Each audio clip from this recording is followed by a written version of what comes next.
D'abord, un mot sur l'actualité. La CFDT est devenue le premier syndicat dans le privé en France. C'est du jamais vu. Elle a dépassé la CGT. Votre réaction? Ma réaction, c'est d'abord que c'est un peu une présentation un peu en faux fuyant, parce que le problème du syndicalisme en France, c'est qu'il y a très peu de Français qui sont syndiqués. On cite ici des pourcentages, mais pas des nombres. Et en réalité, le nombre de salariés français syndiqués est en chute libre et très très faible par rapport à ce qu'on trouve en Suède, par exemple. Donc, Il y a une autre chose que je voudrais dire, c'est que je trouve un peu curieux la façon de présenter la CFDT comme un syndicat qui est en faveur réformiste, alors que la CGT serait arc-boutée. On est très loin de la CGT des années 60 et de Georges Séguy. Je rappelle que les grands syndicats français font tous partie de la Confédération européenne des syndicats et à ce titre sont en partie financés par la Commission européenne qui demande à ces syndicats de promouvoir auprès des syndiqués les fameuses réformes de structure demandées par la Commission.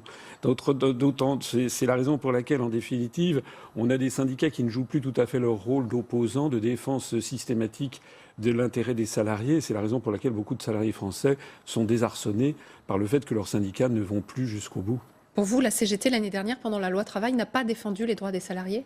Écoutez, moi je me rappelle une petite anecdote. Moi, au moment des grandes manifestations qui avaient eu lieu, que ce soit auparavant sur la réforme des retraites avec Éric Woerth, ou que ce soit la loi travail, moi j'aime bien incognito aller le long de ces manifestations et puis de prendre les tracts. Et je me rappelle avoir demandé, je dis mais pourquoi dans votre tract vous ne dites pas quelle est l'origine?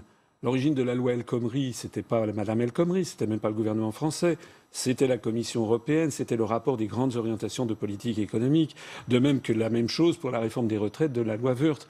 Et on m'avait dit à ce moment-là, mais non, non, non, qu'est-ce que c'est que ça, etc. Et au bout du compte, on en arrive toujours à la même idée. Nous, on est pour une autre Europe, voilà. C'est-à-dire qu'il y a un point aveugle chez les syndicats français. Et chez les syndicalistes, c'est le rôle joué par la Commission européenne et par les traités européens dans les lois qui sont en train de casser le droit du travail en France et qui, en fait, sont prises à la demande de Bruxelles. Alors ça veut dire que vous, président, il se passe quoi avec les syndicats? Eh bien, il se passe déjà que nous, on sort de l'Union européenne et qu'on rend aux Français leur démocratie. Et les syndicats, moi j'ai prévu que les syndicats ne devraient pas recevoir de financements étrangers. Quitte d'ailleurs à ce que l'État donne une subvention supplémentaire aux syndicats, mais il faut que les syndicats ne soient plus sous la coupe d'une institution internationale comme la Commission européenne.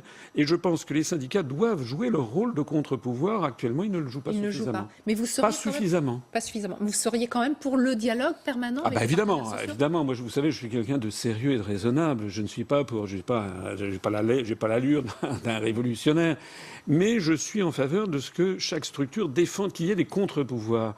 Une démocratie fonctionne bien s'il y a des contre-pouvoirs. Il n'y en a plus assez en France Je trouve aujourd'hui. que les syndicats français ne défendent plus suffisamment l'intérêt des travailleurs, des salariés, notamment parce qu'ils leur cachent toujours et encore l'origine des problèmes fondamentaux. Le rapport de la Commission européenne sur les grandes orientations de politique économique, j'y reviens, a prévu pour 2017, pour cette année, la poursuite du démantèlement du droit du travail, l'ubérisation générale de la société française, toutes les professions réglementées, avocats, notaires, médecins, pharmaciens, dentistes, experts comptables, artisans taxis, sont tous visés par les rapports des grandes orientations des politiques économiques venant de Bruxelles. La loi El Khomri, la loi de modernisation de l'économie de M. Macron, tout ceci, c'est en fait l'application des directives bruxelloises. Il y a un seul et grand méchant loup aujourd'hui, c'est Bruxelles. Ce n'est pas un grand méchant loup, c'est celui qui donne les instructions. Le président de la République n'est plus désormais, et son gouvernement, que le gouverneur de la province France. Et d'ailleurs, on a les mêmes lois qui se situent en Belgique, qu'on trouve en Angleterre, qui portent d'autres noms, mais qui appliquent les mêmes directives.